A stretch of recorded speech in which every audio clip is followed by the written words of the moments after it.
پر اسرار کہانیوں میں adventure, suspense اور کرائم سٹوری تو شامل ہوتی ہے، لیکن ان میں مزاح کا عنصر شامل کرنا ایک مشکل ترین کام ہے۔ زیر نظر سٹوری میں یہ انوکھی خوبی پیدا کی گئی ہے اور فرعون مصر کی لاتعداد پر اسرار کہانیوں میں اس کے حیرت انگیز داستان کی شمولیت ایک منفرد عمل ہے، اور جہاں اس میں لمحہ لمحہ سنسی ہے وہاں بے اختیار کہکے بھی شامل ہیں۔ ایڈونچر، سسپینس اور طنز و مزاح سے بھرپور ناول ایم اے راحت کے قلم سے تابوت۔ یہ شراب ہے مس ایش، تم اسے آب حیات کہہ سکتے ہو۔ ایش نے مسکراتے ہوئے اپنا گلاس اٹھا لیا۔ افسوس، میں اپنی زندگی سے زیادہ جینا نہیں چاہتا، اس لیے آب حیات پینے کا سوال ہی پیدا نہیں ہوتا۔ کیا مطلب؟ سوری ڈیئر، میں اس سے محروم ہوں۔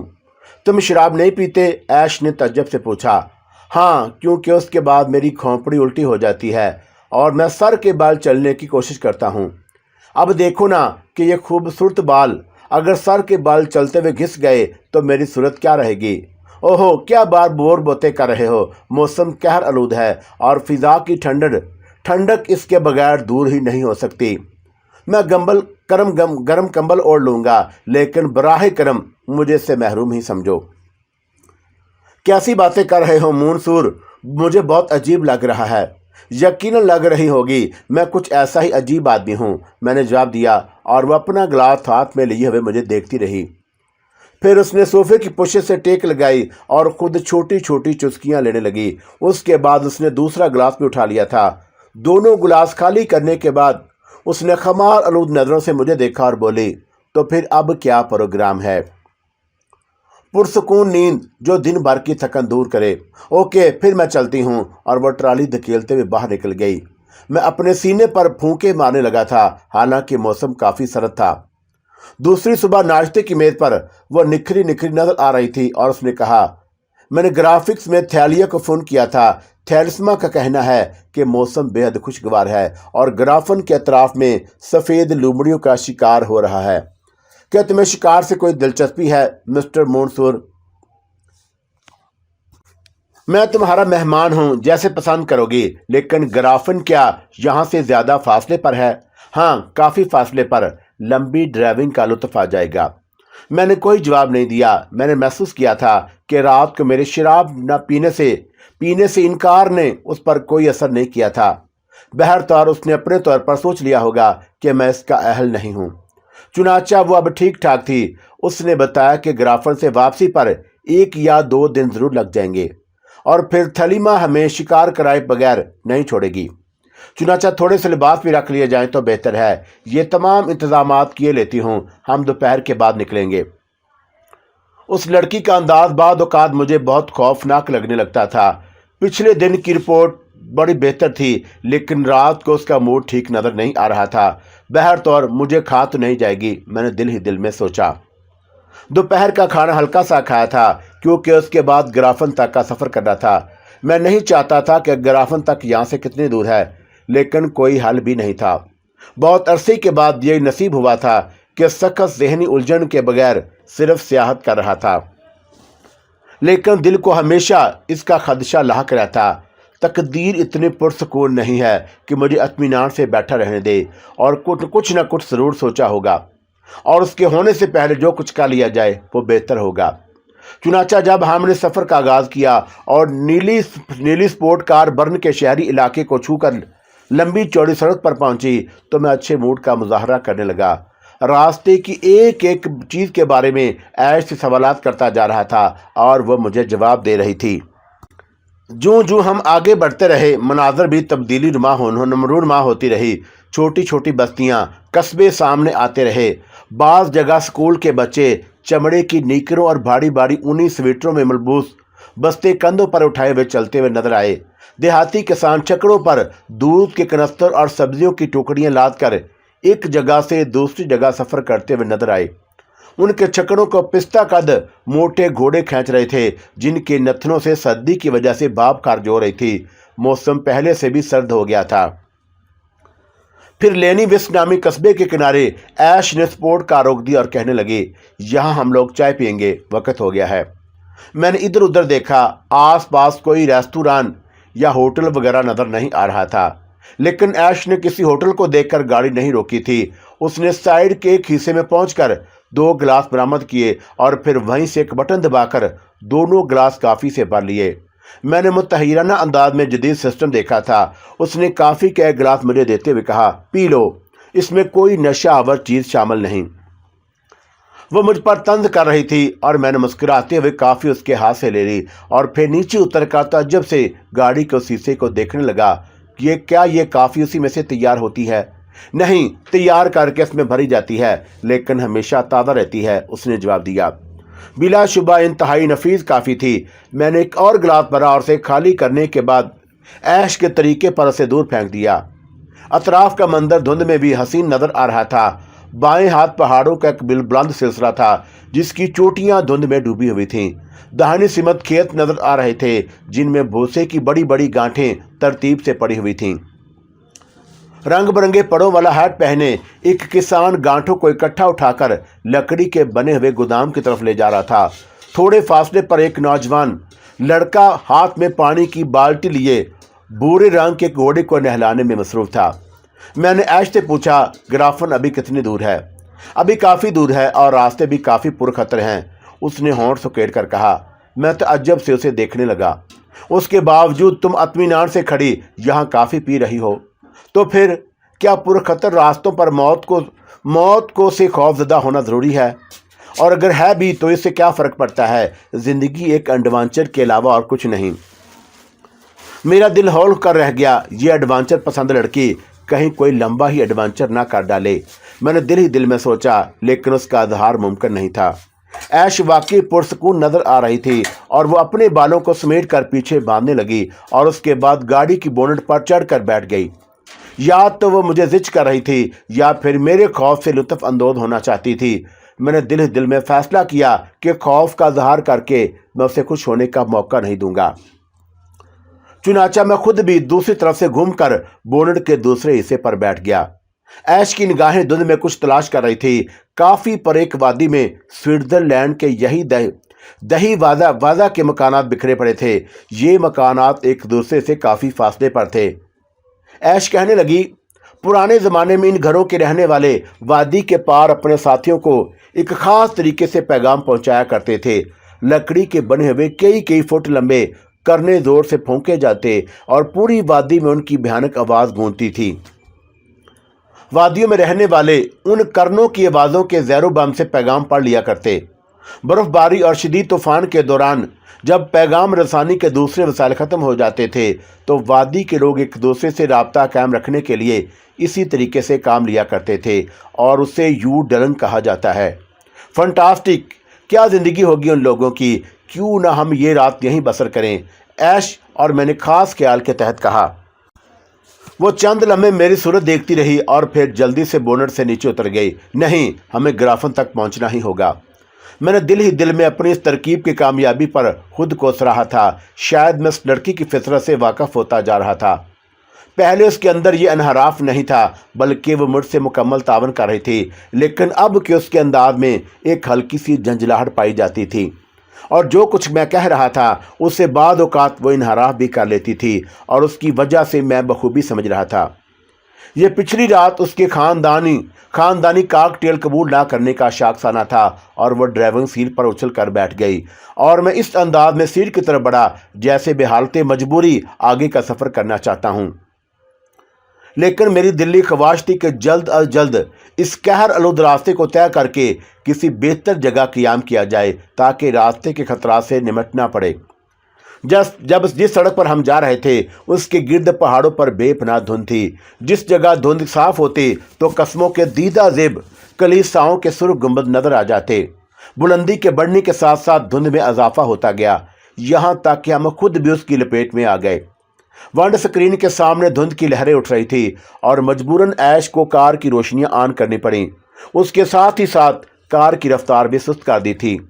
मौसम की शिद्दत देखकर मेरे साहब कशीदा होते जा रहे थे और मैं सोच रहा था कि पता नहीं ग्राफन तक पहुंचते पहुंचते क्या सूरत हाल पेश आए। फिर कार ने एक मोड़ काटा और तो दूसरी जानब सड़क के बीच में खतरे के सुर्ख निशान का तख्ता लगा हुआ नजर आया। तख्ते के साथ साथ दो आदमी खड़े हुए थे। उन्होंने हमें रुकने का इशारा किया और ऐश ने कार उनके करीब ले जाकर रोक दी। सॉरी मैडम, आप आगे नहीं जा सकती। बर्फ का एक तोदा फिसलने की वजह से सड़क बिल्कुल बंद है।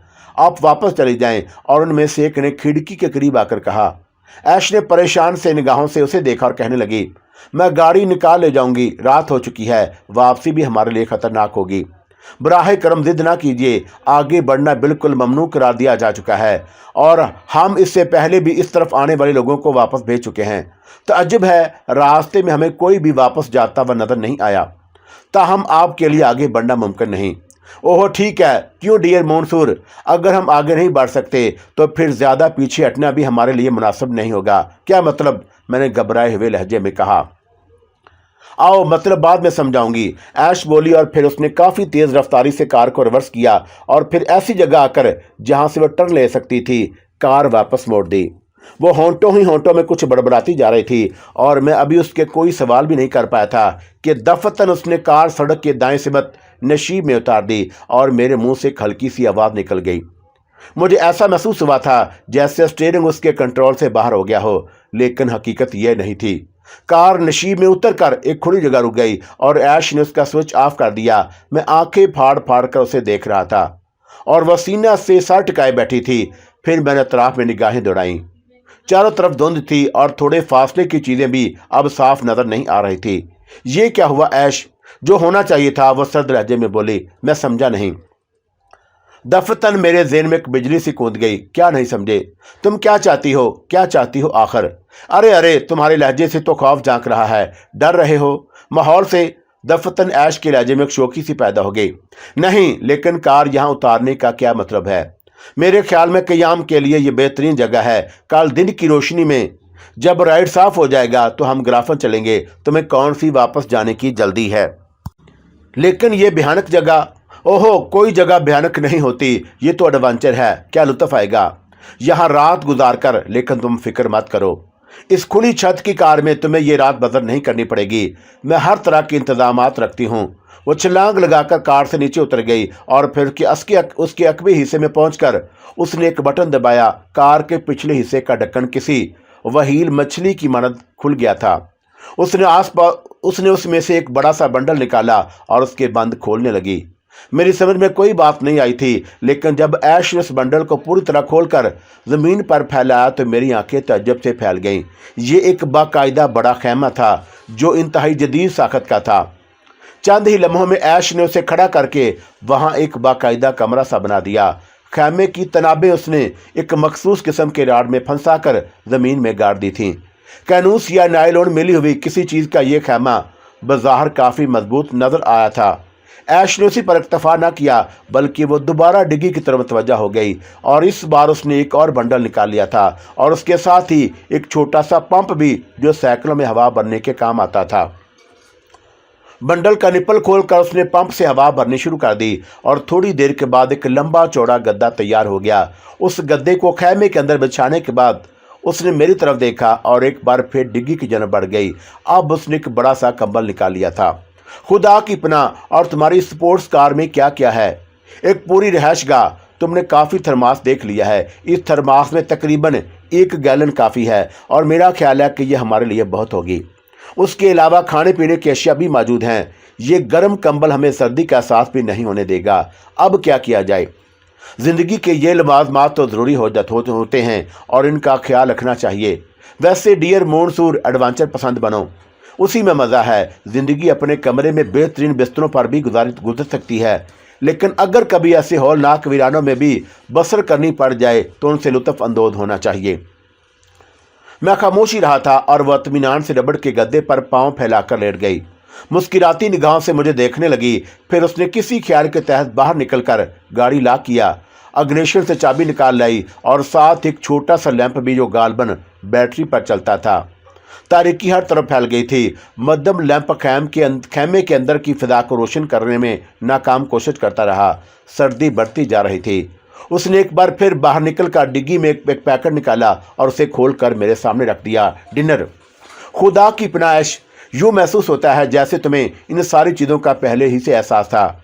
یہ بات تمہارے علم میں آ چکی ہے کہ میں ایڈونچر پسند ہوں اور زندگی میں ایسے موقعوں کی تلاش میں رہتی ہوں۔ پتہ نہیں کیسے انسان ہو تم منصور، حقیقت یہ ہے کہ زندگی اسی کا نام ہے۔ یکسانیت تو انسان کو چند سال سے زیادہ زندہ بھی نہ رہنے دے۔ میں ایک گہری سانس لے کر اس کی طرف دیکھنے لگا۔ اب بہت زیادہ بیزاری کا موڈ بھی حماقت تھی۔ یہ بات میں بھی جانتا تھا کہ واپسی کا سفر اس وقت ممکن نہیں تھا، اور واپس جا کر کون سا تیر مارنا تھا۔ ایش ہی کے ساتھ کوٹھی میں رہنا تھا۔ مسٹر آئزک اور آئزک تو کنارہ کش ہو گئے تھے۔ عجیب سی بات تھی، بہرطور وہ لوگ میرے احسان مند تھے اور انہوں نے اس احسان کے صلے میں مجھے اپنے ہاتھ دعوت دی تھی۔ ایش اچھی خاصی سیر و تفریح کرا چکی تھی مجھے، چنانچہ اب اصولاً مجھے بھی اس پر بار نہیں بننا چاہیے تھا۔ مہمان نوازی اور احسان مندی کا اظہار ہو چکا تھا۔ مجھے اپنے لیے بھی کچھ کرنا تھا، لیکن اپنے بارے میں یہ سوچتے ہوئے مجھے خود بھی اس مذکا خیز کیفیت کا احساس ہوتا تھا۔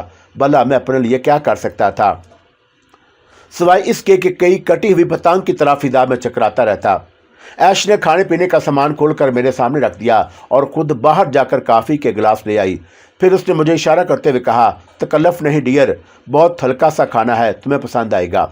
انتہائی نفیس سینڈوچز جو مختلف چیزوں سے بنے ہوئے تھے، اور کافی یہی ہمارا کھانا تھا، لیکن اس سے زیادہ کھانے کو بھی جی نہیں چاہتا تھا۔ سردی بدن میں اترتی جا رہی تھی اور اب اندر ہی اندر کچھ کپاہٹ سی محسوس ہو رہی تھی۔ میں نے کافی حلق میں انڈیلنے کے بعد کمبل اپنے اوپر کھینچ لیا۔ ایش نے پچھلے حصے کو ذرا سا اوپر اٹھایا اور اسے تکیہ برآمد ہو گئے۔ اس کے بعد اس نے کافی کے گلاس خیمے کے دروازے پر سے باہر پھینکے، دروازے کی زپ بند کی اور اطمینان سے گدے پر آ کر لیٹ گئی۔ سردی واقعی ضرورت سے کچھ زیادہ ہوتی جا رہی ہے۔ ہاں، مجھے تو حیرت ہے کہ تم سردی سے اتنی زیادہ متاثر نظر نہیں آ رہی جتنا میں ہوں۔ نہیں، یہ بات نہیں، سردی تو مجھے بھی لگ رہی ہے، لیکن میں کسی بھی چیز کو مسلط کرنے کی عادی نہیں ہوں۔ تب تم عورت نہیں ہو، یہ تم کیسے کہہ سکتے ہو؟ ایش نے برا ماننے والے انداز میں کہا۔ عورت کے تصور کے ساتھ نزاکتوں اور لطافتوں کا تصور بھی ابھرتا ہے جو تم میں موجود نہیں ہے۔ بدصورت میں اس نے سوال کیا۔ نہیں، شکل و صورت تو تمہاری بہت اچھی ہے، لیکن تمہاری طبیعت میں مردانہ پن زیادہ جھلکتا ہے۔ وہ چند لمحات مجھے دیکھتی رہی اور پھر بے اختیار ہنس پڑی۔ نہیں، یہ تمہاری خام خیالی ہے، اب ایسی ویسی بھی بات نہیں۔ وہ جملہ ادھورا سا چھوڑ کر خاموش ہو گئی اور اس کے بعد اس نے کمبل کا ایک سرا بے تکلفی سے اپنے اوپر کھینچ لیا۔ ظاہر ہے کہ کمبل تھا، کوئی قالین نہیں تھا جو لمبا چوڑا ہوتا۔ میں اس کی فطرت پر غور کرنے لگا۔ ایش بے تکلف لڑکی تھی، ان تمام اخلاقی فضولیات سے دور جو خواتین کے نام منسوب ہوتی ہیں۔ پھر ویسے بھی اس کا تعلق ایک ایسی جگہ سے تھا جہاں کی سوچ ذرا مختلف تھی، لیکن میں اپنی سوچ کو کس طرح بدل سکتا تھا؟ پتہ نہیں کیوں ذہن کو ایک عجیب سا احساس ہو رہا تھا۔ پھر سردی کی شدت نے ہر طرح کا احساس دل سے نکال دیا۔ انتہائی خنکی پیدا ہو گئی تھی۔ یہ اندازہ نہیں تھا کہ سردی آن کی آن میں اس طرح آسمان سے اتر کر زمین پر پھیل جائے گی۔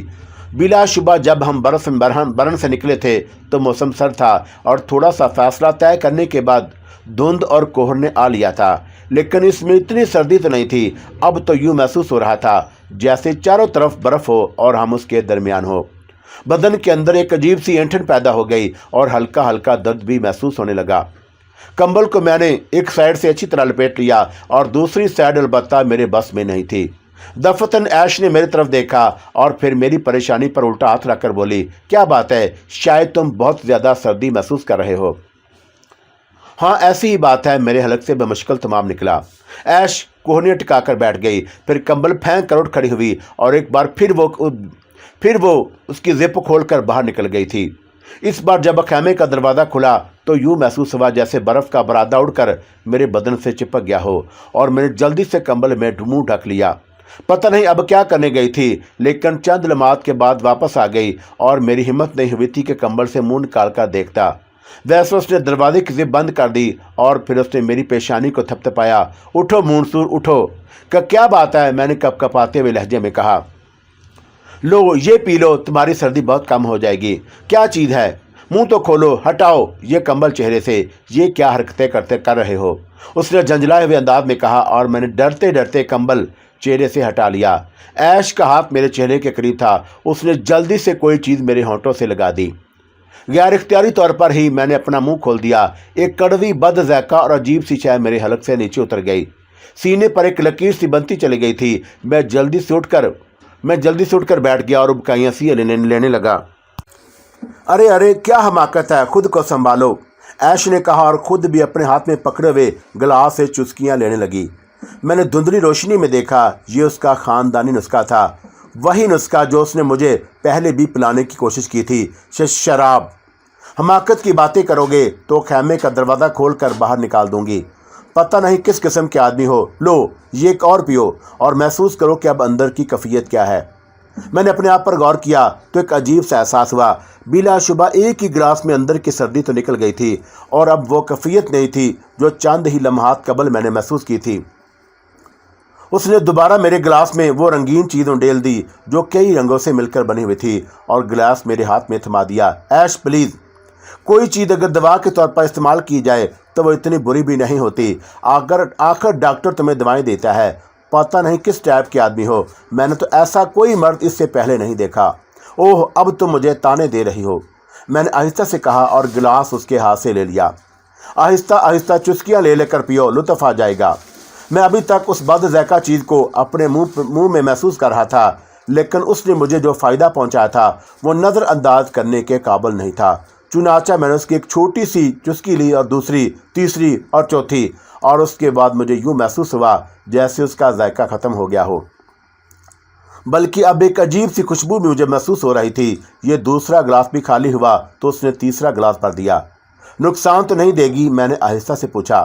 ایک گلاس اور پی لو اور اس کے بعد مجھے بتانا اور اس نے تمہیں کتنا نقصان پہنچایا ہے، ایش نے طنزیہ انداز میں کہا۔ اسی دوران وہ اپنے لیے بھی تیسرا گلاس بھر چکی تھی۔ ہر چند کے یہ گلاس بہت چھوٹے چھوٹے تھے لیکن بہر طور میرے لیے کافی تھے۔ تیسرا گلاس پینے کے بعد میں نے گلاس رکھ دیا۔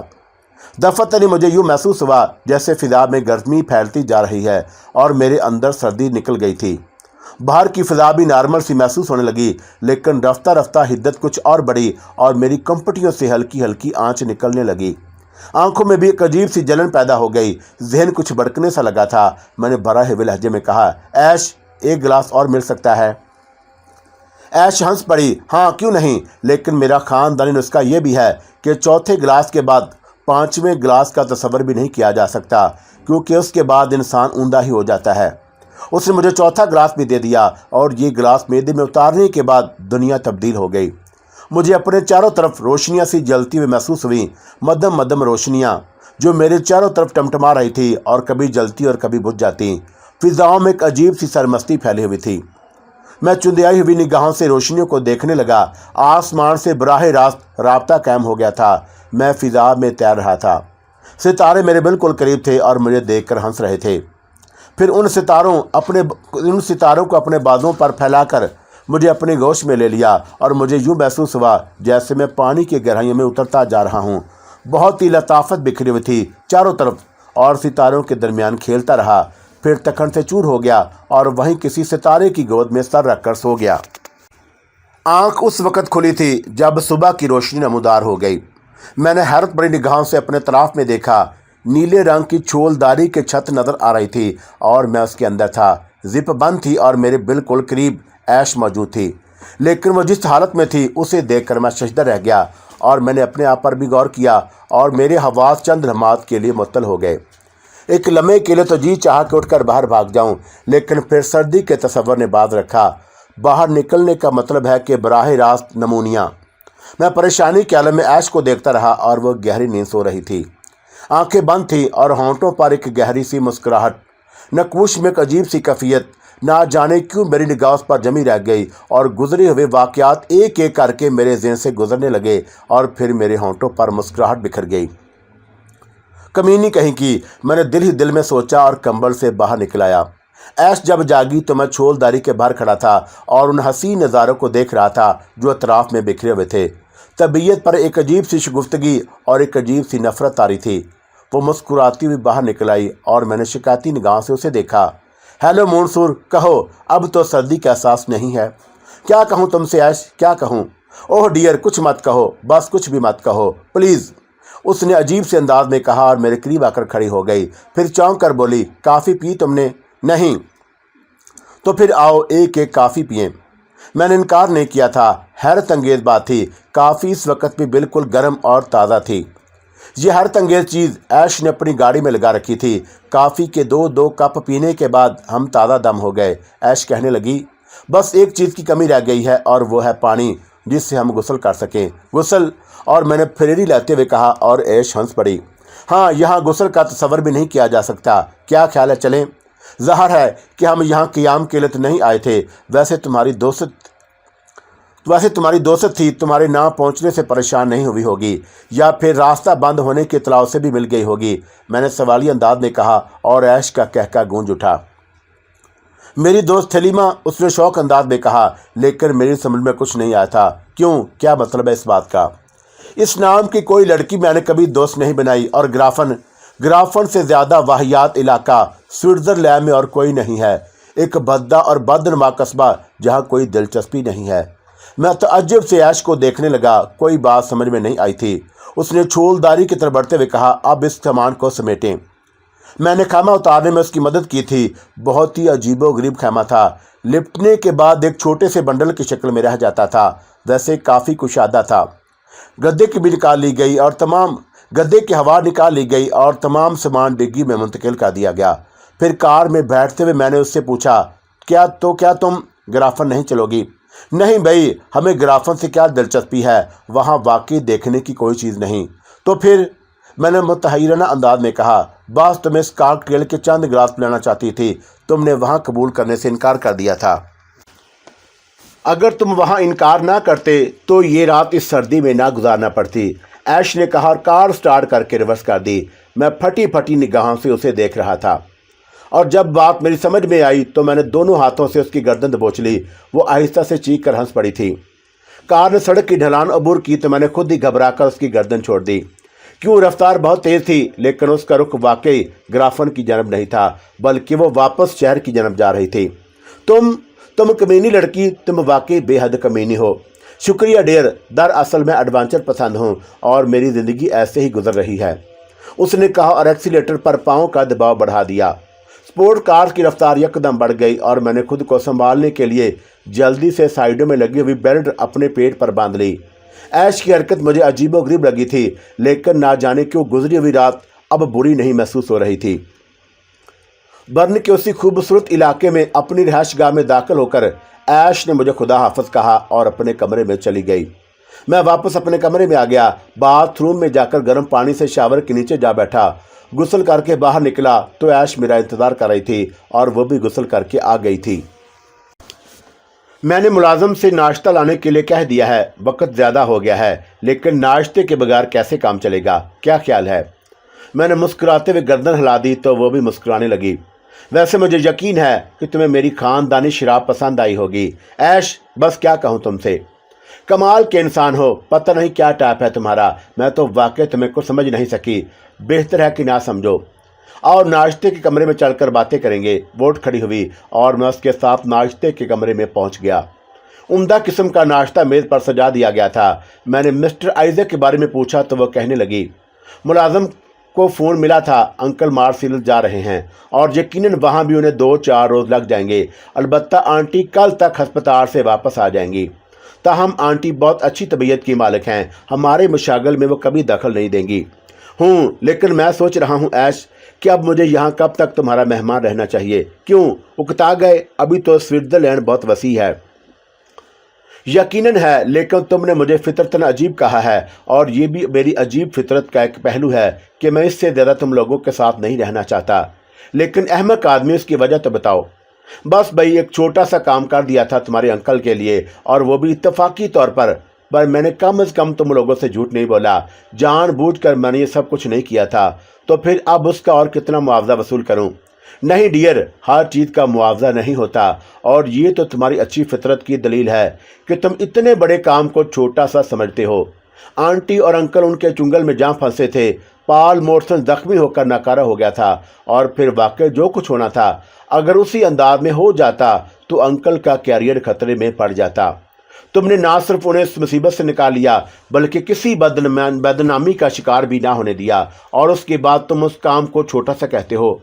چلو ہم اسے مان لیں، تو کیا ایک دوست کی حیثیت سے تم کچھ عرصے ہمارے ساتھ قیام نہیں کر سکتے، یا پھر میری پلائی ہوئی کاکٹیل سے خوفزدہ ہو گئے ہو؟ मैं मुस्कुरा कर खामोश हो गया था। हकीकत तो ये थी कि अभी खुद मेरे सामने कोई रास्ता नहीं था और ना जाने क्यों अब ऐश मुझे अच्छी लगने लगी थी। और यूं तो मेरी ज़िंदगी की किताब आपके सामने है। मिस्र में मेरी मुलाकात मिस्री हसीनाओं से हुई थी। फिर एक तवील मुद्दत मैंने आयरन फेरन के साथ तनहा तय किया था और उसके बाद अज़ाबीला भी मेरी ज़िंदगी में आई थी। लेकिन यह कॉकटेल पीने के बाद मेरे दिल में कुछ नए एहसास जाग उठे थे। मेरी ख्वाहिश थी कि मैं अब थोड़ी देर आराम करूं। तबीयत पर एक हल्का सा सरूर इस वक्त भी तारी था। लेकिन ऐश निचला बैठने वालों में से नहीं थी। लंच के बाद उसने मुझसे तकादा कर दिया कि बाहर घूमने फिरने के लिए तैयारियां कर ली जाएं। मेरे मना करने के बावजूद उसने मुझे माफ़ नहीं किया। बर्न का मौसम इतना ही हसीन था और ऐश की स्पोर्ट्स कार मुख्तलिफ इलाकों में चकराती फिर रही थी। रात का खाना दरिया के किनारे उसी होटल में खाया गया और जब काफ़ी रात हो गई तो ऐश ने वापसी का ऐलान कर दिया। फिजा में इस वक्त भी काफ़ी धुंध थी। कोठी पहुंचकर ऐश मुझे खुदा हाफिज कहकर अपने कमरे में चली गई और मैं अपने कमरे में पहुंचकर लिबास वगैरह तब्दील करने लगा। जहन में बहुत से ख्यालात थे, सोचने के लिए बहुत कुछ था, लेकिन अब सोच के इस यलगार से बचना चाहता था। ना जाने क्यों कुछ सोचने को दिल नहीं चाहता था। मैं अपनी मसहरी पर दराद हो गया और ना जाने क्या क्या ख्यालात मेरे सीने में मचलने लगे। बदन को एक नई कैफियत का एहसास हो रहा था। दफतन दरवाजे पर दस्तक हुई और मैं उछल पड़ा। मुसर्रत की एक लहर मेरे रगो-वपे में दौड़ गई थी। दरवाज़ा खोला तो ऐश खड़ी थी और वही खूबसूरत सी नाजुक सी ट्राली उसके सामने थी, जिस पर चंद शीशियाँ और 2 गिलास रखे हुए थे। ऐश की आंखों में शरारत और होंठों पर मुस्कुराहट थी। उसने ट्राली अंदर दाखिल कर दी और हिस्सा से बोली, मेरा खानदानी नुस्खा। मुझे बेख्तियार हंसी आ गई। पिछली रात उस खानदानी नुस्खे की करामात देख चुका था और उससे बुरे असरात मुरतब नहीं हुए थे, बल्कि एक तरह से मुझे जहनी सुकून मिला था। चुनाचा मैंने आज भी उसका ये खानदानी नुस्खा कबूल कर लिया और आज का ये तलख और बदज़ायका कॉकटेल मुझे पिछली रात की मानत बुरी नहीं महसूस हुई थी। दूसरी सुबह जागा तो कॉकटेल के असरात ज़हन पर मौजूद थे और उसकी खराफात मेरे करीब। मैंने झंझोड़ कर ऐश को जगाया तो वह आंखें मलती हुई उठकर खड़ी हुई। फिर उसने मुझे देखा और खिलखिलाकर हंस पड़ी। तुम्हारी सूरत कैसी हो रही है? गालबन मैं खुद ही तुम्हारी कॉकटेल बन गया हूँ, मैंने बुरी सूरत बनाते हुए कहा और ऐश बेतहाशा हंस पड़ी। तुम मुझे कत्ल कराए बगैर नहीं छोड़ोगी। अगर मिस्टर आइजक यहाँ आ जाएं और उन्हें इन सारी बातों का इल्म हो जाए तो क्या? वो तअज्जुब से बोली और मैं गहरी सांस लेकर उसकी सूरत देखने लगा। उसका कहना दुरुस्त था। ये खाला शहादत की खोली नहीं थी जहाँ अखलाक व अदाब का बोरियत अवीज़ा होता। यहाँ सब कुछ जायज़ था। कोई किसी के मामलात में मुदाखलत का हक नहीं रखता था। हर शख्स को अपने तौर पर जीने की आज़ादी थी।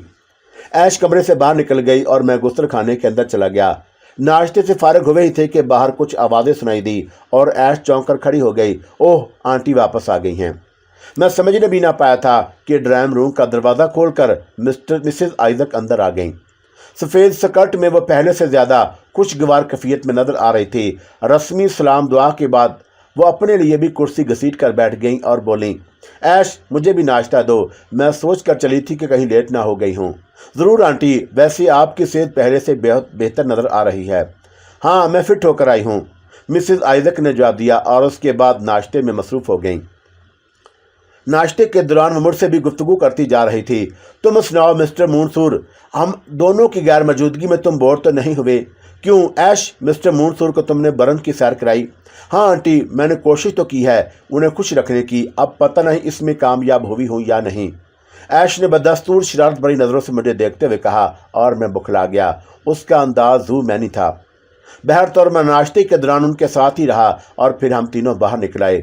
मिसेस आइजक ने ऐश से कहा कि उन्हें उससे कुछ गुफ्तगू करनी है। चुनाचे वो मंसूर को उसके कमरे में छोड़कर उनके पास आ जाए। ऐश उनकी हदायत के मुताबिक मुझे मेरे कमरे तक छोड़ने आई थी। वापस पलटते हुए उसने कहा, कॉकटेल के लिए तुम बिल्कुल फिक्रमंद मत होना मंसूर, इसकी बहुत बड़ी मिकदार हमारे पास मौजूद है। ओके। वो वापस चली गई और मुझे अब उस तफरीह से काफ़ी दिलचस्पी महसूस होने लगी थी। जहन पर वो बेजारी तारी नहीं थी जो मेरी फितरत का खासा बन चुकी थी। अब ज़रा फ़र्क का एहसास हो रहा था।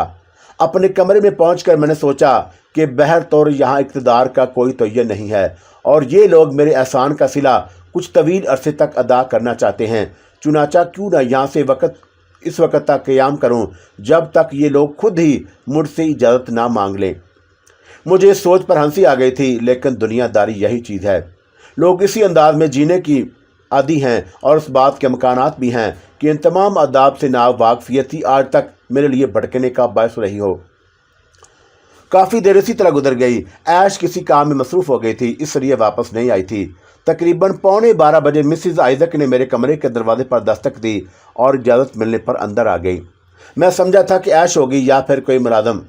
मिसिज आइजक को देख कर मैं ताज़ीम के अंदाज में उठ खड़ा हुआ था। बैठो बैठो प्लीज़ मंसूर, मैं देखने आई थी कि तुम क्या कर रहे हो। तुम्हें यह सुनकर खुशी होगी कि 12:30 बजे मिस्टर आइजक आने वाले हैं। अभी थोड़ी देर कबल मार्सिल से उसका फ़ोन आया था। गुड, मैंने ख्वाह खुशी का इजहार करते हुए कहा, हालांकि मिस्टर आइजक की वापसी से मुझे कोई दिलचस्पी नहीं थी। मिसिज आइजक देर तक मुझसे गुफ्तगू करती रहीं। दौरान गुफ्तगू ही में मैंने ऐश के बारे में पूछा तो उन्होंने कहा कि ऐश एयरपोर्ट गई हुई है, मिस्टर आइजक को ले आएगी। मैंने खुद ही उसे मना कर दिया था कि तुम्हें साथ ना ले जाए। ठीक है, ठीक है आंटी, वैसे ऐश तुम्हें पसंद आई होगी, वो बहुत ही खुश मजाज लड़की है, यकीनन इसमें कोई शक नहीं। ठीक 12:30 बजे बाहर हारन की आवाज़ सुनाई दी तो मिस्टर आइजक मेरे साथ दरवाजे की जानब अपने शोर के इस्तकबाल के लिए चल पड़ी। मैं भी साथ था। ऐश को स्पोर्ट्स कार पोर्टिको में रुकी हुई थी। मिस्टर आइजक के साथ गोल्डन कलर के खूबसूरत फूलों वाले स्कर्ट में मलबूस एक हसीन सी लड़की भी नीचे उतरी थी। उसके बाल हवा में लहरा रहे थे, बच्चों के स्टाइल में रिबन लगा हुआ था और उसकी चाल में बड़ी इटलाहट थी। जैसे ही वो चंद कदम आगे बढ़ी, दफतन मेरा दिल उछल कर हल्क में आ गया। ये मेरे लिए अजनबी नहीं थी। हर चंद के उससे मुलाकात बहुत मुख्तसर रही थी, लेकिन बहर तौर मेरी निगाह से पहचान सकती थी। एक लम्हे में मेरे ज़हन की कैफियत खराब हो गई। मिस्टर आइजक मुस्कुराते मेरे करीब पहुंचे थे। उन्होंने मेरी तरफ मसाइब के लिए हाथ बढ़ाते हुए कहा, ओहो, मैं तुम्हें बहुत खुश व खरम देख रहा हूँ मंसूर। इसका मतलब है कि मेरी गैर मौजूदगी में तुम्हारा बेहतरीन ख्याल रखा गया है। मैं इस कदर बुखलाया हुआ था, मिस्टर आइजक के बात का जवाब भी नहीं दे सका और उस बात का मुझे खदशा था कि वही हुआ। मिस्टर आइजक ने लड़की से मेरा तारफ भी नहीं कराया था कि मुझे देखकर चौंक पड़ी। चंद लम्हात उसी तरह फटी फटी निगाहों से मुझे घूरती रही, फिर तेजी से आगे बढ़कर मेरे करीब पहुंच गई। ओह माय गॉड, तुम यहाँ। ऐश चौंक कर लड़की को देखने लगी थी। मिस्टर आइजक भी चौंक पड़े थे। मिस्टर आइजक मुतजबाना अंदाज में लड़की से पूछा, क्या तुम इन्हें पहचानती हो समूनिया? समूनिया की आंखों में बच्चों की सी खुशी उभर आई। उसने ज़ोर ज़ोर से गुर हिलाते हुए कहा, क्यों नहीं अंकल आइजक, क्यों नहीं? आप नहीं जानते कि आपके सामने क्या चीज़ खड़ी है? कदीम दौर का फिरौन, जिसे मिस्र से लाया गया था और जिसके ताबूत की हिफाजत मैंने की थी। आप नहीं जानते अंकल, मैंने जो कारनामा अंजाम दिया था, अगर उसके बारे में दुनिया को मालूम हो जाए तो दुनिया मुझे क्या हसीयत दे। इनसे पूछो अंकल, इनसे पूछो। ये सिर्फ मेरी ख्वाहिश पर जिंदा हुए थे, वरना ये सदियों से मुर्दा थे और एक ताबूत में लेटे हुए थे। मैं उन्हें पहचान सकती हूँ अंकल, ये फ़िरौन है, कदीम मिस्र का फ़िरौन, जिसने हज़ार साल एक ताबूत के अंदर बसर किए हैं। आह, तुम यहाँ मिल जाओगे, मैंने सोचा भी नहीं था। लेकिन तुम फरार क्यों हो गए थे? मुझे धोखा देकर फरार क्यों हो गए थे? मैंने तो तुम्हारी खिदमत की थी। बोलो, तुम चले क्यों आए थे? हालत तो मेरी काफ़ी ख़राब हो गई थी, लेकिन उन लोगों के सामने खुद को संभालना ज़रूरी था। चुनाचा मैंने बुखलाई हुई नज़रों से ऐश, मिसिज आइजक और मिस्टर आइजक को देखा। मेरे चेहरे के नकूश देखकर मिस्टर आइजक को कुछ एहसास हुआ और वह जल्दी से सिमोनिया के करीब पहुंच गए। ओह बेबी, आओ अंदर चलो। अगर ये तुम्हें मिल गए हैं तो ये तुम्हारी खुशबख्ती है। दुनिया के सामने तुम अपने इस कारनामे का इजहार बाद में भी कर सकती हो, अभी कुछ नहीं गया। इन्हें गिरफ्तार कर लीजिए अंकल। पापा का कहना है कि ये बहुत अजीबोगरीब शख्सियत है और पापा इस बात का दावा करते हैं कि अगर तहकीक की दुनिया में इस शख्स की मदद हासिल हो जाए तो वह कदीम फराना की सरजमीन का एक एक राज खोल कर रख देंगे और इन्हें सारी ज़मीन में एक अजीम मुहक्किक की हैसियत से तस्लीम कर लिया जाएगा। आप नहीं जानते अंकल कि पापा इनके लिए कितना परेशान हैं। मैंने इनकी बेलौस मदद की थी, ना जाने मुझे क्यों यकीन था कि ये मेरे कहने पर जिंदा हो जाएंगे। मैंने इनसे दरख्वास्त की तो ये जिंदा हो गए। उसके बाद मैंने इन्हें बहुत सारी चीज़ें लाकर दी, लेकिन ये मुझे धोखा देकर फरार हो गए थे। मेरे इल्म में भी नहीं था कि ये यहाँ मौजूद हैं। पापा आएंगे तो आप उन्हें उनके सामने पेश कीजिए, देखिए पापा कितना खुश होंगे। हाँ, यकीनन यकीनन, आओ अंदर चलो। ये भी हमारे साथ हैं और हम इन्हें कहीं जाने नहीं देंगे, मिस्टर आइजक ने कहा। ऐश अजीब सी निगाहों से लड़की को देख रही थी और कभी कभार उसकी निगाहें मेरे चेहरे की तरफ भी उठ जाती थी। लेकिन अब मैं अदाकारी करने लगा था। मेरे चेहरे पर ऐसे ही तासरात पैदा हो गए थे जैसे लड़की की कोई बात मेरी समझ में नहीं आई हो और उसके अल्फाज पर हैरान हूँ। अंदर दाखिल होने के बाद मिस्टर आइजक ने ऐश से कहा कि बेबी, समूनिया को तुम साथ ले जाओ, इसे अपना घर दिखाओ। कुछ दिन यह हमारी मेहमान रहेगी और मैं इसका तारफ़ तुमसे करा चुका हूँ, लेकिन तफसील बाद में बताऊंगा। जाओ बेबी, ऐश तुम्हारी दोस्त है, लेकिन मैं उनसे कुछ बातें करना चाहती हूँ। क्या आप दोनों को थोड़ी देर के लिए तन्हाई मुहैया कर देंगे? अभी नहीं, अभी मुझे कुछ ज़रूरी बात करनी है इनसे। तुम जाओ, ये थोड़ी देर के बाद तुमसे मुलाकात करेंगे और वैसे भी अब लंच का वक्त होने वाला है। वो तुम्हें तैयार करा देगी, मुलाजमीन तुम्हारे सामान अंदर पहुँचा देंगे। जाओ बेबी प्लीज़, मिस्टर आइजक ने कहा और ऐश समूनिया का हाथ पकड़कर आगे ले गई। समूनिया प्रोफेसर मैथुन की बेटी थी और मैथुन वही शख्स था जो मुझे सरजमीन मिस्र से ले आया था और उसने मुझे एक तय खाने में रखा था। अगर समूनिया की मदद मुझे हासिल ना हो जाती तो उस वक़्त प्रोफेसर मैथुन के तय खाने से फ़रार होना आसान काम नहीं था। उस मासूम लड़की ने मुझे लिबास मुहैया किया था और उसके बाद मेरे निकलने के रास्ते फराहम किए थे, वरना नहीं। इब्तदाई सूरत हाल क्या होती? हैरत की बात यह थी कि वो मुझे एक निगाह में पहचान गई थी। वैसे मैंने भी उसे पहचान लिया था और ज़ाहिर है कि यह बहुत ज़्यादा मुश्किल काम नहीं था। मिस्टर आइजक आगे बढ़ते हुए बोले, ये बिलाशुबा के बड़े मुहक्किक की बेटी हैं। सरज़मीन ईरान पर रहने वाला प्रोफेसर मैथुन अपनी ज़ात में मुनफरिद इंसान है। कदीम उसकी तहकीकात और एक मुस्तंद हैसियत रखती है और उसने यूनान, बाबल और मिस्र के बारे में बहुत अनोखे इंकशाफात किए हैं। बड़ी पुरअसरार शख्सियत का मालिक, हालांकि ज़्यादा कदीम नहीं, लेकिन फितरतन बहुत अच्छा इंसान है। समूनिया ज़हनी खलल का शिकार है। प्रोफेसर मैथुन का ख्याल है कि उसका यहाँ इलाज कराया जाए और इस गरज से मार्सील्ड उसने इसे मेरे हवाले कर दिया है। कुछ अरसे वो वहाँ काम था और उसके बाद भी वो यहाँ पहुँच जाएगा। फिर हम समूनिया को किसी आला किस्म के अस्पताल में दाखिल करके उसका ज़हनी मुआयना कराएंगे। दर हकीकत उसकी ज़हनी सिता आम सिता से हल्की है। तुम इन बातों का ख्याल मत करना। ज़ाहिर है कि एक मुहक्किक की बेटी है, पता नहीं जहन में क्या समा गया। ओहो, मैं तो हैरान ही हो गया था मिस्टर आइजक, उसने मुझे कदीम फ़िरौन बना दिया। हालांकि मिस्टर आइजक आहिस्ता से हंस पड़े थे। फिर वह अफसोस भरे अंदाज में बोले, कितनी प्यारी बच्ची है, लेकिन जहनी तौर पर पसमानदगी का शिकार। हम लोग कोशिश करेंगे कि यहाँ इसका इलाज हो सके। और हाँ, अगर वह तुम्हें फ़िरौन ही के कहने पर मिस्र हो तो प्लीज़ बर्दाश्त कर लेना। ये इंसानी मसला है कि हमने गर्दन हिला दी। मिस्टर आइजक अपनी बेगम को लेकर अपने कमरे की जानब चले गए और मैं अपने कमरे में सर पकड़कर बैठ गया। वही हुआ था जिसका खतरा था। आज ही सोचा था कि ऐश के साथ कुछ वक्त गुजारूंगा और ज़िंदगी पुरसकून हो जाएगी, लेकिन सुकून, मेरी इस मनहूस सूरत ने मुझे कभी सुकून नहीं लेने दिया। जब सुकून मिलेगा तमाम प्रोग्राम गार्थ हो गए। भला अब क्या हो सकता था? मिस्टर आइजक ने बताया था कि प्रोफेसर मैथुन भी यहाँ पहुँचने वाला है। लड़की को तो मैं दिमागी मरीज़ करार दिया जा सकता है, लेकिन प्रोफेसर मैथुन को दिमागी मरीज़ करार देना आसान काम नहीं था। वो कम वक्त फ़ौरन ही कहेगा कि मैं फ़िरौन हूँ और किसी भी कीमत पर मेरी बात तस्लीम नहीं करेगा। ये बात मैं जानता था कि प्रोफेसर मैथुन ऐसे मामलात में मुजरमाना कार्रवाई पर भी उतर आता है। पहले भी उसने यही कोशिश की थी और अब तो यहाँ मेरा कोई ऐसा दोस्त भी नहीं था जो किसी वक्त मेरी मदद कर सकता। बेचारे मिस्टर आइजक इस सिलसिले में क्या कर सकते थे?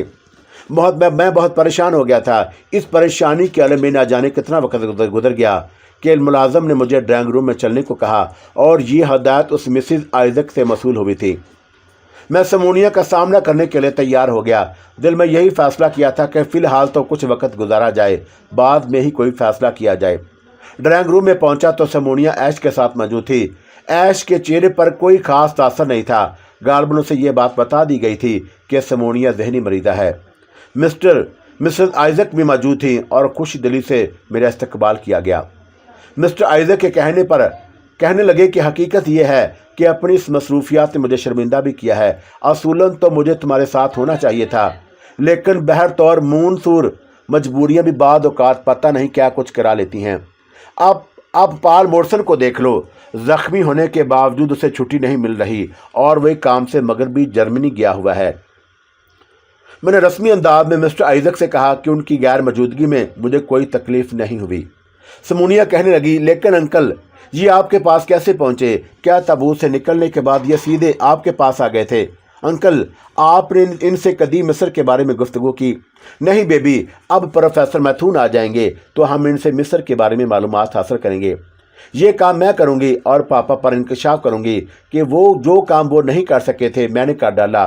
کیوں مسٹر، کیا کہنا ہے آپ کا؟ جیسے آپ مناسب سمجھے مس سمونیا، میں نے شانے ہلا کر جواب دیا اور ایش ہلکی سی ہنسی گونج اٹھی۔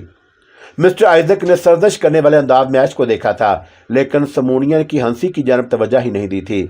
کھانے کے بعد سمونیا کہنے لگی، کیا آپ مجھے وقت دے سکیں گے مسٹر؟ میں نے امداد طلب نگاہوں سے ایش کی طرف دیکھا تو ایش جلدی سے بولی، ہاں کیوں نہیں، آخر اس میں حرج ہی کیا ہے، آپ انہیں اپنے کمرے میں لے جائیے سمونیا۔ وہ شرارت امید انداز میں بولی اور میں گہری سانس لے کر رہ گیا اور اسے گھورنے لگا۔ ایش نے رخ تبدیل کر لیا تھا۔ آئیے آپ میرے کمرے میں آئیے، میرا کمرہ بہت خوبصورت ہے۔ میں سمونیا کے ساتھ چل پڑا اور تھوڑی دیر کے بعد اس کے کمرے میں پہنچ گیا۔ سمونیا مجھے عجیب سی نگاہوں سے دیکھ رہی تھی۔ پھر اس نے کہا، آپ یقین کیجئے کہ آپ کس طرح چلے آنے کے بعد میں کس قدر مضطرب رہی تھی، کتنے پریشان ہو گئی تھی میں نے تو پاپا کو یہ بھی نہیں بتایا کہ آپ کو میں نے آزاد کیا تھا۔ پاپا کو شاید خود ہی پتہ چل گیا، وہ کئی دن مجھ سے ناراض رہے تھے۔ ایک طرف تو آپ کا معاملہ تھا، آپ کے چلے آنے سے مجھے جو دکھ ہوا تھا میں اس کا شکار تھی، اور دوسری طرف پاپا بھی مجھ سے ناراض ہو گئے تھے۔ مجھے واقعی یہ نہیں کرنا چاہیے تھا، اور اب آپ کو بھی نہیں۔ وہ اپنے کمرے کا دروازہ کھول کر اندر داخل ہو گئی اور میں کرسی پر بیٹھ گیا۔ وہاں سے نکلنے کے بعد آخر آپ کہاں چلے گئے تھے اور ان لوگوں کے ہاتھ کیسے لگ گئے؟ کیا ہماری کوٹھی سے باہر نکلتے ہی یہ لوگ آپ کو مل گئے تھے؟ ہاں شاید، میں نے آہستہ سے جواب دیا۔ لیکن یہ آپ کو یہاں کیوں لے آئے؟ ان لوگوں کا تو قدیم مصر سے کوئی تعلق نہیں ہے، اور انہیں آپ سے کیا دلچسپی ہو سکتی ہے؟ ویسے میں محسوس کر رہی ہوں کہ آپ یہاں بہت خوش ہیں، لیکن پاپا آ جائیں تو ہم آپ کو واپس لے چلیں گے۔ پاپا آپ کو کسی قیمت پر یہاں نہیں چھوڑیں گے، وہ آپ کے بہت قدردان ہیں۔ شاید، میں نے جواب دیا اور دروازے پر پھر ہلکی سی ہنسی گونجی۔ ایش یقیناً ہماری گفتگو سن رہی تھی۔ میں نے دروازے کی طرف رخ کر کے کہا، باہر کیوں کھڑی ہو ایش، اندر آ جاؤ۔ اس نے دروازہ کھولا اور اندر آ گئی۔ در حقیقت میں یہ سوچ رہی تھی کہ کہیں اس وقت تو مسٹر مونسور کو کاک ٹیل کی ضرورت نہیں۔ شرارت نہیں ایش، پلیز بیٹھ جاؤ۔ لیکن میں تنہائی میں آپ سے گفتگو کرتے رہنا چاہتی ہوں۔ مس ایش پلیز، کیا آپ ہمیں تنہائی نہیں دیں گی؟ میں کیا کہہ سکتی ہوں؟ یہ مسٹر فرعون اگر چاہیں تو تنہا رہ سکتے ہیں۔ نہیں، مجھے کچھ ضروری کام ہے۔ کیوں نہ ہم اپنی اس گفتگو کو رات تک کے لیے ملتوی کر دیں مس سمونیا؟ ہاں بالکل، رات کو کاک ٹیل پینے کے بعد گفتگو کرنے میں بہت لطف آئے گا مس سمونیا۔ آپ ہمارے ساتھ شریک ہونا پسند کریں گی؟ مگر میں تنہائی میں دیکھا جائے گا، میں نے بکھلائے ہوئے انداز میں کہا اور تیزی سے باہر نکل آیا۔ ایش کے کہکے نے میرا تعاقب کیا تھا۔ بہرحال مجھے یہ اندازہ ہو گیا تھا کہ صورتحال اس شکل میں سنبھل گئی تھی۔ سمونیا کی ذہنی صحت پر شبہ کیا جا رہا ہے۔ ممکن ہے کہ ایسی کوئی بات ہو، لیکن کم از کم میرے مسئلے میں وہ بیچاری صحیح دماغ رکھتی تھی اور کوئی بات غلط نہیں کہہ رہی تھی۔ اپنے کمرے میں آ کر ایک بار پھر مجھ پر وحشت سوار ہو گئی۔ کیا کروں، کیا کرنا چاہیے؟ اس کے سوار کوئی چارہ کار نہیں تھا کہ اب اس خوبصورت زندگی کو خیر بات کہہ دوں۔ یہاں بھی میرا گزارا ممکن نہیں تھا۔ یہاں ہی کیا، اگر پروفیسر میتھون برن آ گیا اور اسے یقیناً اس بات کی اطلاع مل جائے گی کہ میں یہاں موجود ہوں۔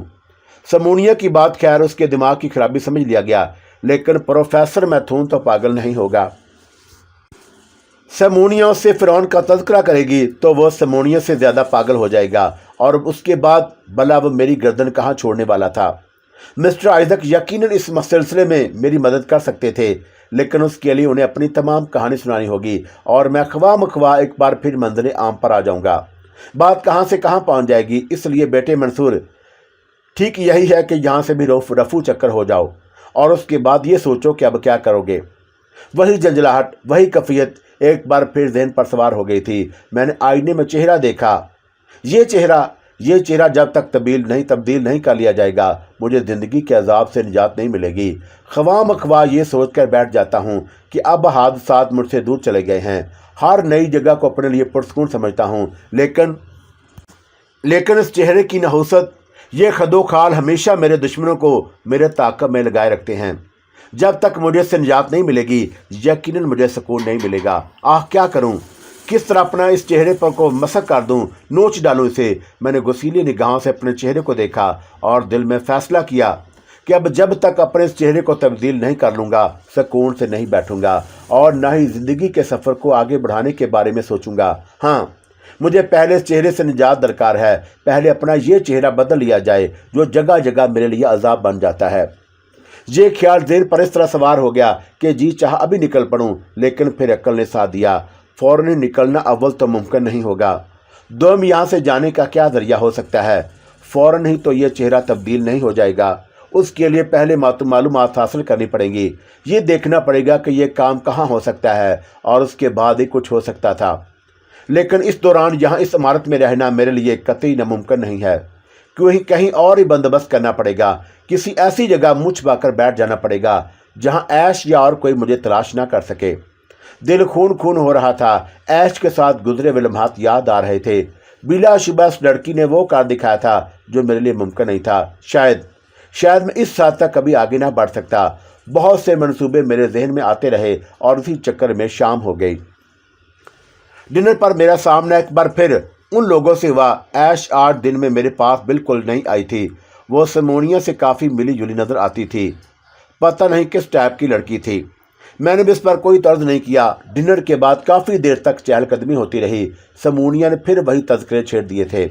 भला वो बेचारी इस बात को कैसे नज़रअंदाज कर सकती थी कि उसका बाप मुझे सर्द में मिस्र से लाया था और मैं कदीम फ़िरौन था। ये बात प्रोफेसर मैथून ने उसे बताई होगी और उसके बाद प्रोफेसर मैथून की कार्रवाइयाँ उसने अपनी आंखों से देख ली होंगी। लेकिन खुशी की बात यह थी कि उसके साथ खलल दिमाग का दुम छल्ला लगा हुआ था और अगर ऐसा ना होता तो शायद मिस्टर आइजक भी सोचने पर मजबूर हो जाते। बहरतौर उसके बाद गुलू खुलासी हो गई और मैं सोच रहा था कि शायद आज ऐश मेरे कमरे का रुख ना करे। लेकिन ऐश के बारे में शायद सही तौर पर अंदाज़ा नहीं लगा सका था। वह बहुत ही तेज़ो तरार लड़की थी। दरवाजे पर दस्तक हुई तो मेरा दिल उछल पड़ा। दरवाज़ा खोला तो ऐश मामूल के मुताबिक खड़ी हुई थी। मैंने उसे जल्दी से अंदर आने का रास्ता दे दिया। आज मैं खुद भी उसके लिए मुस्तरब हो रहा था। पता नहीं कैसे कैसे ख्यालात थे मेरे दिल में। रात को तकरीबन 2 बजे ऐश वापस चली गई और उसके जाने के बाद मैं अपना बोरिया बिस्तर बांधने लगा।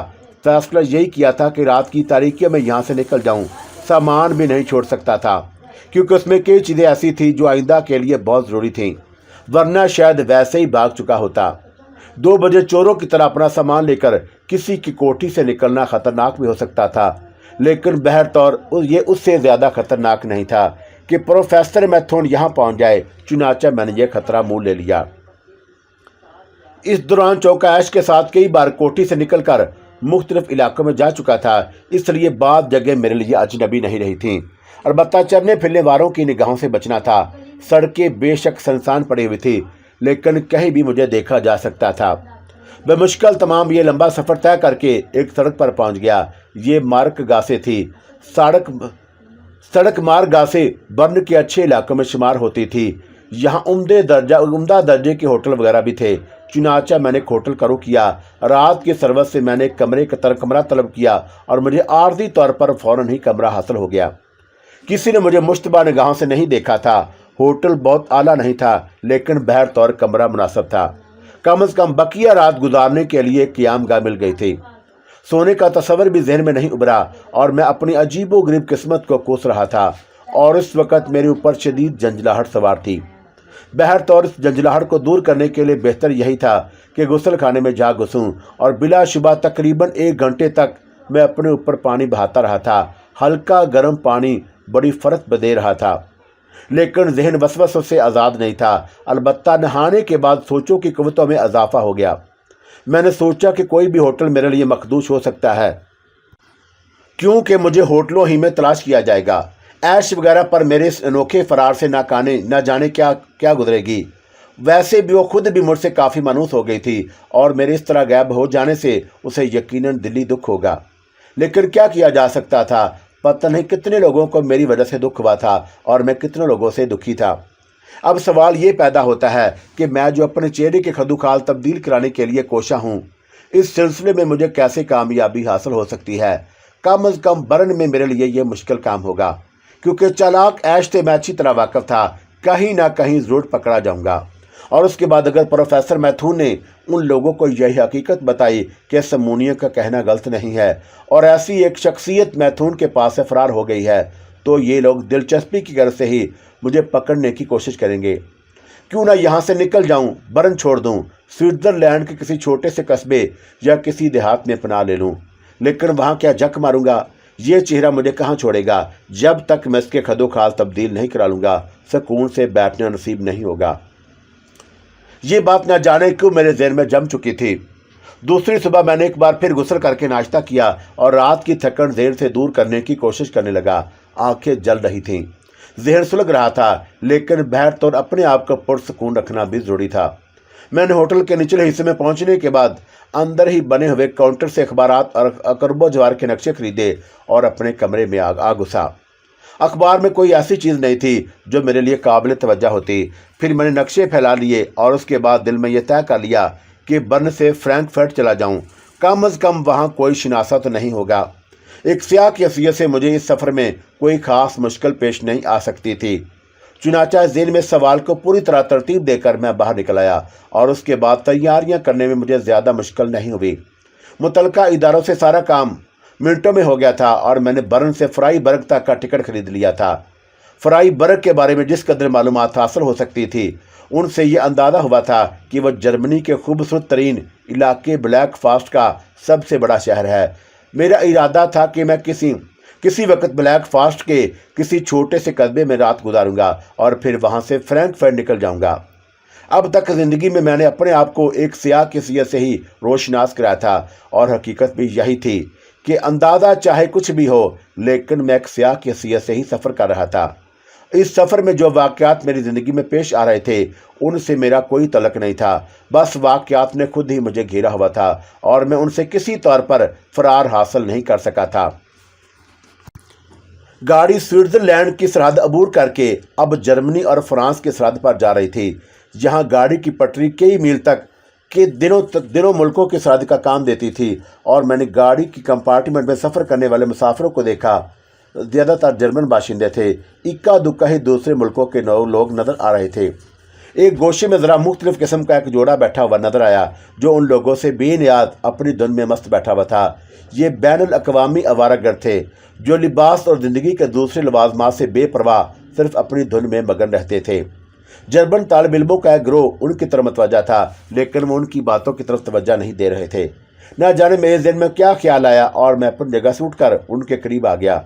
لڑکی نے چونک کر مجھے دیکھا اور خفیف سے انداز میں مسکرا دی، اور پھر اس نے آہستہ سے اپنے ساتھی سے کچھ کہا اور وہ بھی اونگتے اونگتے چونک پڑا۔ اس نے میری طرف دیکھا اور اپنے پیلے اور بھدے دانت نکال دیے اور پھر شستہ انگریزی میں بولا، انگریزی بول سکتے ہو؟ ہاں کیوں نہیں، میں نے جواب دیا۔ تم جرمن نہیں ہو؟ میں ایشیائی ہوں، میں نے کہا۔ انڈین؟ نہیں، پاکستانی۔ اوہ پاکستانی۔ نوجوان نے مسکراتے ہوئے اپنے ساتھی لڑکی کی طرف دیکھ کر گردن ہلائی اور وہ بھی مسکرا دی۔ ہاں پاکستانی۔ کیا آپ لوگ پاکستان گئے ہیں؟ نہیں، صرف کھٹمنڈو تک جا سکے ہیں ہم لوگ۔ ارادہ تھا کہ وہاں سے پشاور جائیں گے، لیکن نہیں جا سکے۔ اس وقت کہاں جا رہے ہو؟ میں نے سوال کیا اور نوجوان اپنے ساتھی لڑکی کی طرف دیکھنے لگا، پھر آہستہ سے ہنس پڑا۔ اس کے ہنسنے کا انداز نہایت بھونڈا تھا، اس کے ساتھ ساتھ ہی اس کے تمام دانت باہر جھانکنے لگے تھے اور یہ غلیظ دانت دل میں کراہت پیدا کرتے تھے۔ لڑکی نے کہا، کوئی فیصلہ نہیں کر سکے ہم لوگ، ویسے شاید ٹروتھ چلے جائیں۔ ٹروتھ فرائی برگ کے 12 میل کے فاصلے پر بہت ہی خوبصورت جگہ ہے، زندگی سے بھرپور، جرمن علاقوں کا حسین ترین قصبہ۔ گڈ فرائی برگ سے ٹروتھ جانے کے لیے کیا ٹرین تبدیل کرنا پڑتی ہے یا وہ راستے میں ہی پڑتا ہے؟ نہیں، فرائی برگ اسٹیشن پر اترنا پڑتا ہے، وہاں سے تم ٹرام کے ذریعے قصبے میں پہنچ سکتے ہو۔ تو پھر کیوں نہ میں بھی تم لوگوں کے ساتھ ہی چلوں؟ ویسے مجھے تمہارا نام نہیں معلوم ہو سکا۔ میرا نام ٹونی ہے اور یہ ہیلن ہے، بڑے مختصر سے نام ہیں ہمارے جو کوئی بھی آسانی سے یاد کر سکتا ہے۔ بڑی خوشی ہوئی تم دونوں سے مل کر، میں بھی سیاح ہوں، میرا مطلب ہے کہ ٹورسٹ۔ گڈ، ہم آپ کو کس نام سے پکاریں مسٹر؟ منصور، میں نے جواب دیا اور وہ دونوں منہ ٹیڑھا کر کے میرا نام دہرانے لگے، لیکن صحیح تلفظ ادا کرنا اس کے بس کی بات نہیں تھی۔ تاہم کسی انسان سے گفتگو کرنے کا موڈ ملا تھا، چنانچہ میں ان سے باتیں کرتا رہا اور ان کا تعلق برطانیہ سے تھا۔ وہ دونوں آپس میں رشتہ دار تھے۔ شادی وغیرہ کا تصور ان لوگوں کے ہاں مذاق خیزی سمجھا جاتا تھا۔ मैं उन लोगों के साथ फ्राइबर्ग स्टेशन पर उतर गया। फिर उन लोगों के मशवरे के मुताबिक ट्राम पर सवार होकर उस कस्बे में पहुंच गया। ट्रूथ बिलाशुबा खूबसूरत जगह थी, बेहद पुरसकून। इमारत के गिर्द बागीचे नजर आ रहे थे और उनकी सजावट में नफासत थी। आबादी के बीचों बीच एक छोटी सी नदी बह रही थी जिस पर लोहे की सलाखों के पुल बने हुए थे। पुलों के साथ साथ पानी की सतह के करीब पनचक्कियां चल रही थी। कस्बे की आबादी जहां पर ख़त्म हो जाती थी वहां से जो खेत शुरू हो जाते थे। खेत के दूसरी जानब ब्लैक फॉल्स था। टूनी और हेलन को मैंने कस्बे में ही छोड़ दिया था। उन्हें कोई ठिकाना तलाश करना था। बिला वजह किसी के आगे पीछे रहना अच्छी बात नहीं थी। मैं एक तंग पगडंडी पर चल पड़ा। रुख जंगल की जानब था। जौ के पौधे का सुनहरी रंग जंगल के स्याह पसे मंजर से और भी भरपूर हो गया था। आसमान पर बादल छाए हुए थे। मैं जंगल के किनारे पहुंचा तो बारिश शुरू हो गई और मैंने भाग कर एक ऊंचे दरख्त के नीचे पनाह ली। मुझसे कुछ फासले पर दो अफराद और भी एक दरख्त के नीचे पनाह लिए हुए थे। मर्द खूबसूरत सूट में मलबूस था और शायद उसके साथ कोई औरत थी। दोनों ही दिलचस्पी से मुझे देखने लगे। चेहरे मोहरे से अच्छे खासे पुरवकार मालूम होते थे। मैं ऐसे ही शनासाई के तौर पर उनके करीब पहुंच गया और उन्होंने मुस्कुराकर मुझे देखा। हेलो ब्लैक बॉय, औरत बोली। हेलो, और मैंने उसके अल्फाज का बुरा बनाए बगैर कहा। बारिश अचानक ही शुरू हो गई है, हमें उसकी उम्मीद नहीं थी। हाँ, आप लोग शायद पहले से यहाँ मौजूद थे, मैंने कहा। हाँ, ब्लैक फॉल्स देखने आए थे। यहाँ आकर अंदाजा हुआ कि इसे काला जंगल क्यों कहा जाता है। दरख्तों से रोशनी नीचे आती ही नहीं। ये जंगल रोशन हो और इस मुनासबत से इसका नाम ब्लैक फॉल्स बिल्कुल दुरुस्त है, मर्द ने कहा। यकीनन मैं भी यही महसूस कर रहा हूँ। तुम टूरिस्ट हो? उसने सवाल किया। हाँ, और ट्रुथ देखने के लिए फ्राइबर्ग से यहाँ आया हूँ। ट्रुथ बिलाशुबा हसीन है, लेकिन यहाँ रहना आसान नहीं। क़याम के लिए अपनी गाड़ी के अलावा और कोई जगह मौजू ही नज़र नहीं आई। चुनाचे यहाँ के क़याम को हमने मुख्तसर कर दिया। बदकिस्मती से मेरे पास तो गाड़ी भी नहीं है, मैंने हंसते हुए कहा, और वह पुरवकार शख्स के चेहरे पर हमदर्दी के आसार फैल गए।